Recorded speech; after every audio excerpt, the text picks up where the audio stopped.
మహబూబాబాద్ జిల్లా ఏడుబావుల జలపాతం వద్ద విషాద ఘటన చోటు చేసుకుంది. ఖమ్మం జిల్లాకు చెందిన ప్రేమ్ కుమార్ అనే యువకుడు సెల్ఫీ తీసుకుంటూ ప్రమాదవశాత్తు కాలు జారి జలపాతంలోని బావిలో పడి మరణించాడు. ఎస్ఐ రవికుమార్ ఆధ్వర్యంలో పోలీసులు, ఎన్డీఆర్ఎఫ్ సిబ్బంది గాలింపు చర్యలు చేపట్టి మృతదేహాన్ని వెలికితీసి కుటుంబ సభ్యులకు అప్పగించారు. జలపాతం ఉధృతంగా ప్రవహిస్తున్నందున పర్యాటకులు ఎవరూ సందర్శనకు వచ్చి తమ ప్రాణాలను ప్రమాదంలో పెట్టుకోవద్దని ఎస్ఐ రవికుమార్ సూచించారు. నిన్న ప్రమాదవశాత్తు ఒక అబ్బాయి ఏనుగుకు చెందిన ప్రేమ్ కుమార్ అనే అబ్బాయి కాలు జారి ఏడుబావుల జలపాతంలో పడిపోయాడు. అది చాలా పెద్ద మొత్తంలో పోస్తున్నది. ఇది నిషేధించబడిన ప్లేసు.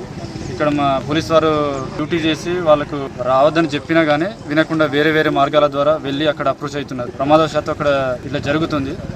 జలపాతాన్ని ఎవరు సందర్శించారు. ఇది నిషేధించబడినది కాబట్టి ఎవరు వచ్చి వాళ్ళ ప్రాణాలను పోగొట్టుకోవద్దని చెప్పి మేము ఆశిస్తున్నాము. మా పోలీసు వాళ్ళు ఇక్కడ ఉంటారు, సెక్యూరిటీ ఇస్తారు కాబట్టి వాళ్ళకు సహకరించాలని కోరుతున్నాను.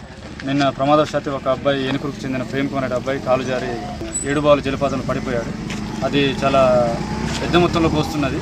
ఇది నిషేధించబడిన ప్లేసు. ఇక్కడ మా పోలీసు వారు డ్యూటీ చేసి వాళ్ళకు రావద్దని చెప్పినా కానీ వినకుండా వేరే మార్గాల ద్వారా వెళ్ళి అక్కడ అప్రోచ్. పర్యాటకులకు తెలియజేయనమనగా ఏడుబావుల జలపాతం దగ్గర తుఫాన్ కారణంగా అతి భారీ వర్షాల వల్ల జలపాతం అతి వేగంగా వస్తున్నది. కావున పర్యాటకులు ఎవరు సందర్శించడానికి రావద్దు.